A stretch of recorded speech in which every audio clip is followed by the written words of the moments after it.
in the car. Boom. Hi.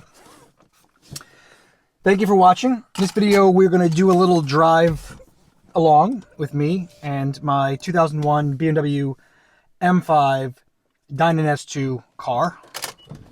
Turn her on.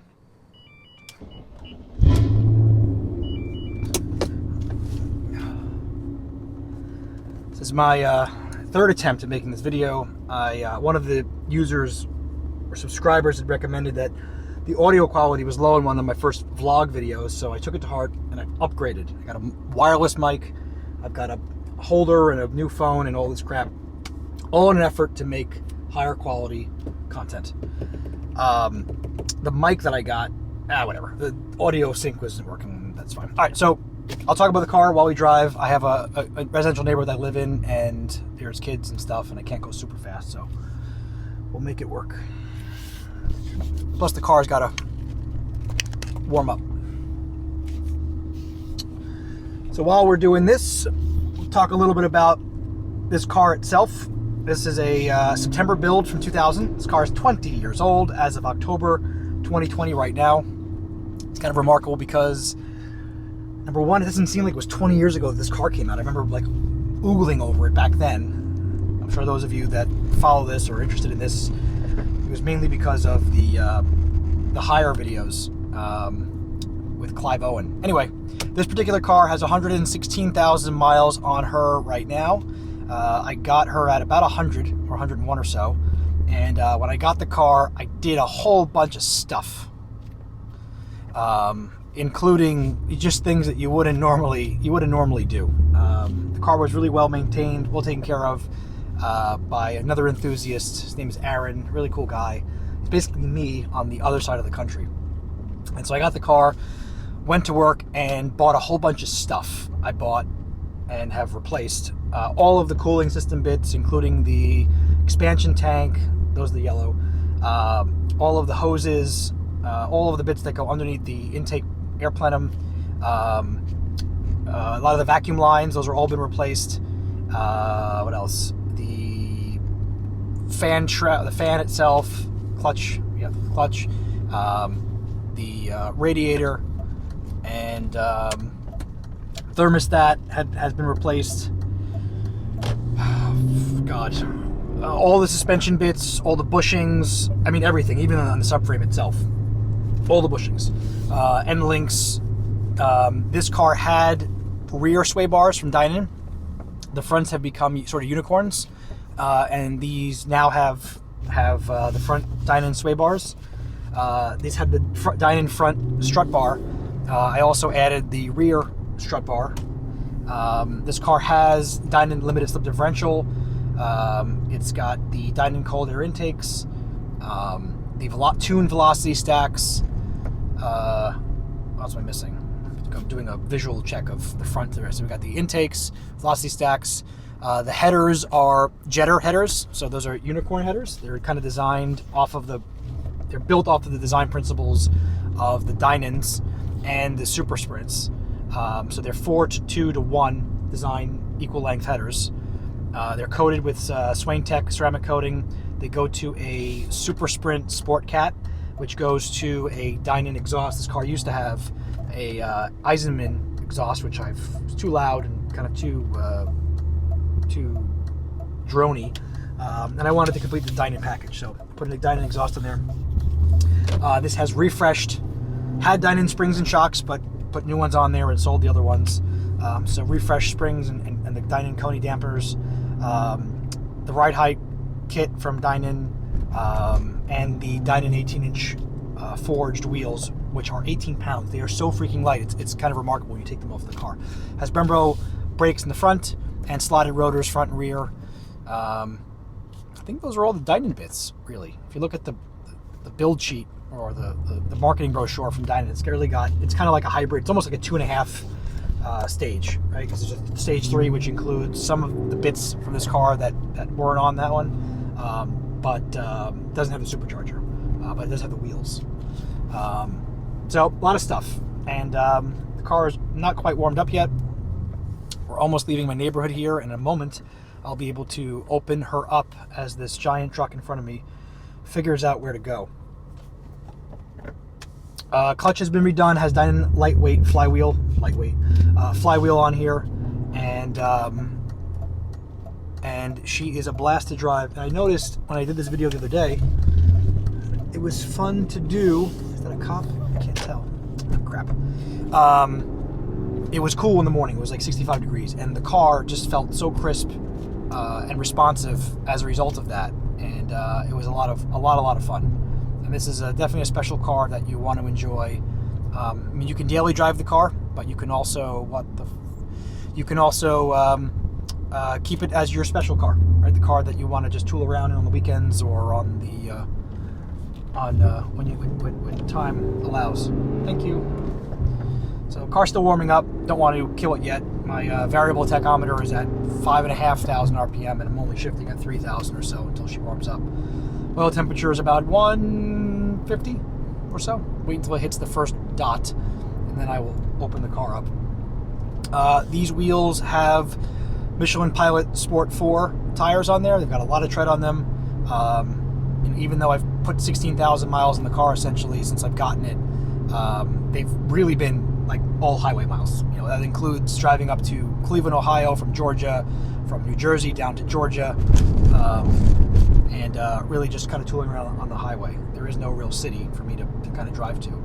I should mention the car does have paint protection film. So there's PPF on the whole hood, SunTech on the hood, on the mirrors and the A-frames, leading edge of the roof, and the whole front bumper. All right, we are just about warm.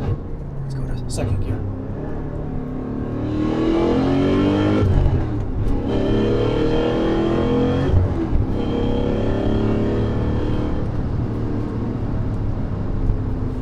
We'll do another run. Go to third. Now we'll go to second. And second gear, 3.5.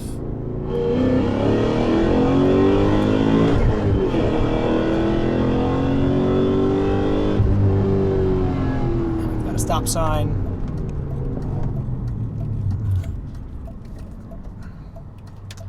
I've got one of these blind intersections here, so give me a minute to concentrate.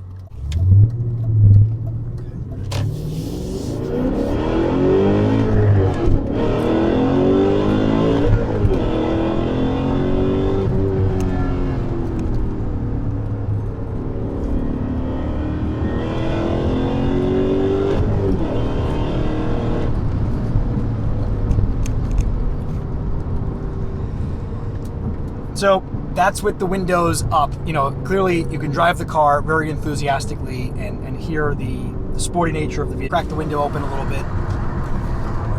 Third, second.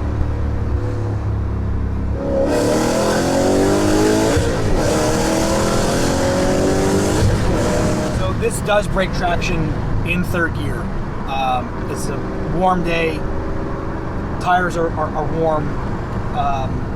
This puts out 400 power, or 400 horsepower if you follow Donut Media. That was a revelation, by the way. I never knew that channel existed. Look up Donut Media and I think E30 M3. Watch some of those videos. It's kind of horrifying to watch and kind of mildly amusing at the same time. Anyway, so yeah, this has 400 wheel horsepower via a number of different dynos that we've done. And the software on here is from Evolve, the guys over in the UK. And the car performs fantastically. It is tuned for 93 octane, and I don't put anything less than that in the car anyway. So I will endeavor to capture some highway driving. I'll be getting to.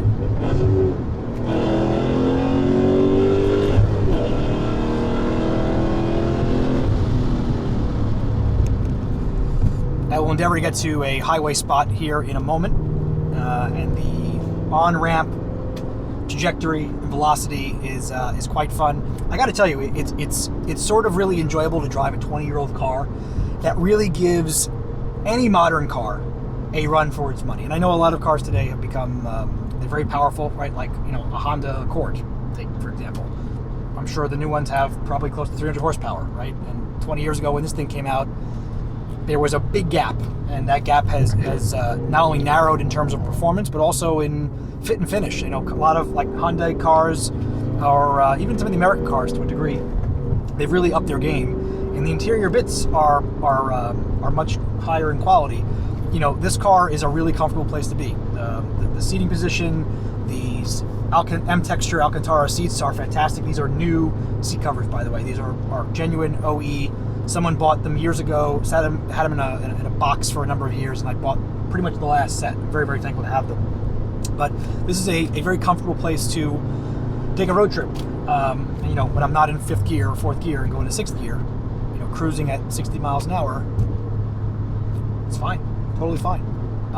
But, you know, the car's got a lot of responsiveness, both with respect to engine and also, you know, whether it's handling, right? I mean, it's very, very sharp. And you don't really feel like you're stepping back in time and taking a downgrade by, you know, driving a 20-year-old car.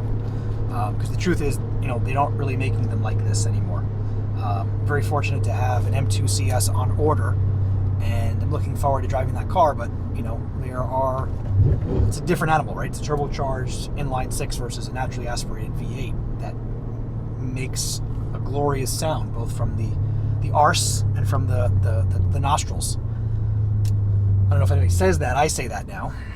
So we're at a stop sign here, and in a second we'll be able to get to another spot where we could open her up, as they say.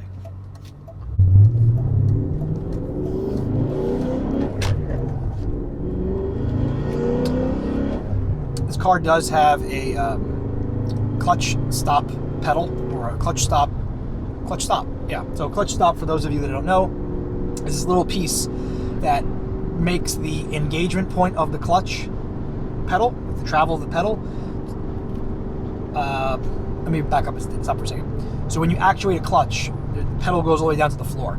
Somewhere 80-95% of the way is where the engagement of the clutch or disengagement of the clutch actually happens.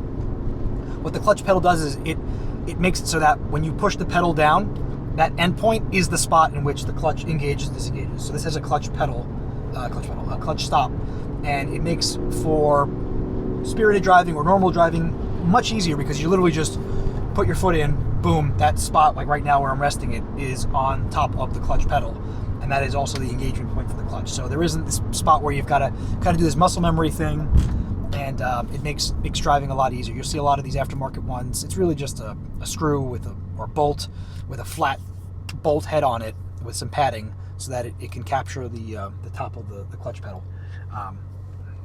Now you know. One of the nice points about living here in Georgia is, unlike other places that I've been to, especially in New Jersey, you can kind of blow through a stop sign or a red light doing a right-hand turn. They throw yield signs everywhere, and they keep the traffic going. And on left-hand turns, where there's a signal, it'll be green, right? But once it turns green and there's oncoming traffic, it will blink yellow. They actually give you the freedom to use your own brain to decide and use your judgment if it's appropriate to turn. What a concept. Love that. Love that, love that, love that. In Jersey, where I lived, oh, here we go.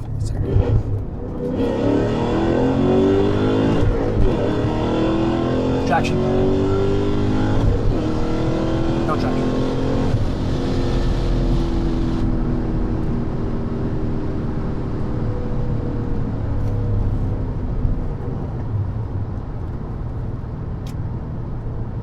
How can you get bored of that? What is my MPG? Because I've been doing a lot of these videos.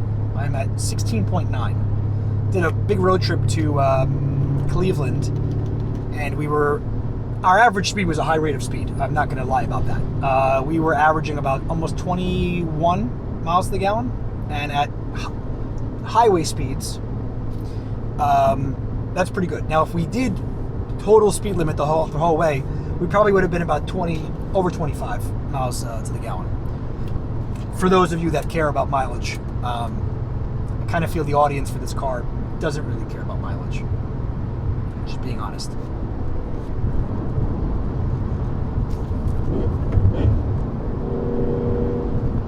Let's crack the window.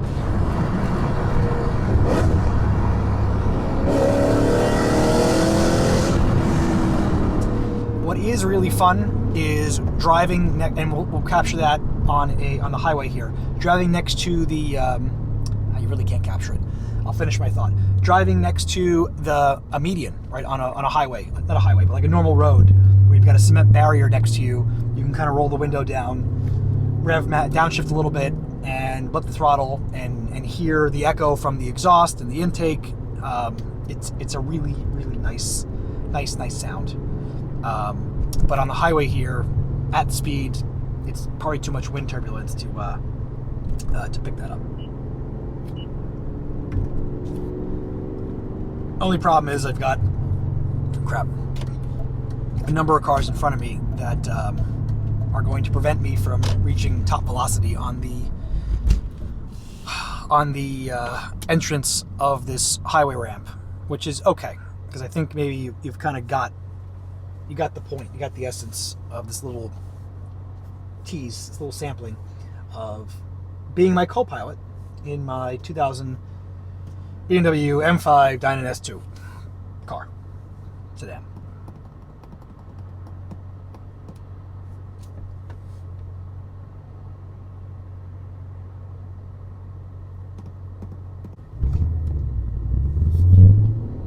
It's very interesting watching people drive so close to the steering wheel.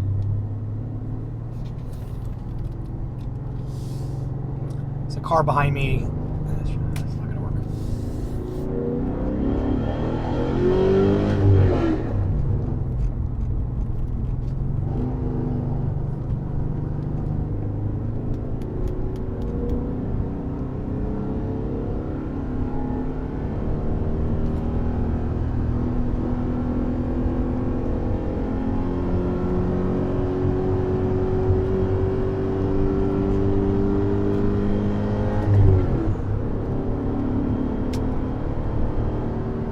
Third gear.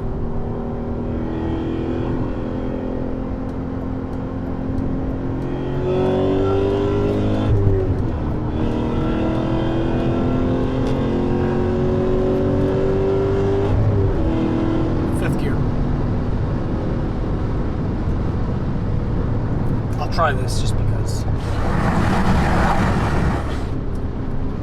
Too much noise. Wind noise. Well, there you have it. Thank you for making it this far and watching this video. I appreciate your viewing. Please like, subscribe, share, all of that fun stuff so that I can get my subscriber count up and determine if it makes sense for me to spend more time making fun stuff like this for you to watch. So thank you again. I really appreciate your support, and I'll catch you later.